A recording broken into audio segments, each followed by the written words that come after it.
Hi, Sally Baldwin here once again doing our weekly connection with the great ones in the spirit world. And today we thought we'd ask them to comment on the issue that we've seen in the news this week of the whale and the death of the whale's trainer. So we're not quite sure how this is going to come or what they're going to speak about, but we're going to open up and see. So here we go.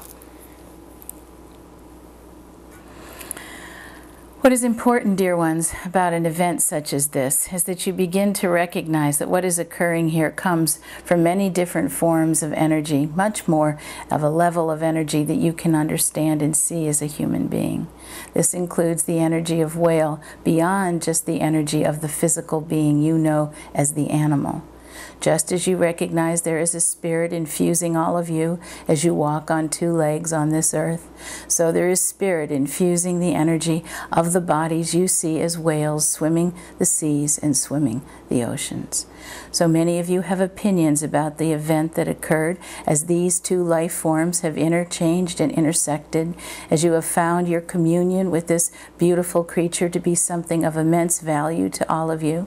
Some of you see it as entertainment. Others of you recognize and know there's something mystical, deeply spiritual about your connection with these beings. So you ask yourselves, how can this occur? How can this happen? How can there be such an experience like this that seems so rough, so unloving, so not of the two beings that are communing on different levels, able to get together and be together in so many ways in the physical, and yet it comes to this? What we're reminding you, dear ones, is that the idea of who you all are as spirit remains the same, despite whatever it is you see going on in the physical, no matter how much you conjecture as to what made this occur. And of course, this is what you will do, for you want to understand. You must put aside that for a moment and recognize the communion of spirit was supreme between these two beings. They had been knowing each other for many eons, not just this experience here in this moment. While that is difficult for many of you to wrap your minds around, to understand and comprehend, it is a truth. And so the spirit and the energy of these beings together moved in a direction that was highest and most divine.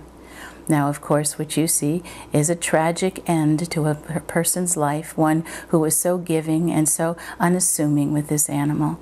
And yet you feel that the animal, too, is simply being the animal, that there is nothing about this animal that could change simply because there was a love of this being of the human variety. And you are correct. These two carried out the energy in the way that they both had developed and the way that they knew. And so in that dance of life, so, yes, one found the dance to death. That in itself is a part of the human experience, part of the experience of whale, part of the experience of all life forms that come to the earth. And it is another example, then, that you must embrace what dying and transition is about and be open to what it means on many levels. I think we'll maybe ask for a continuation of that in maybe next week and see where we go just about the whole idea of transition.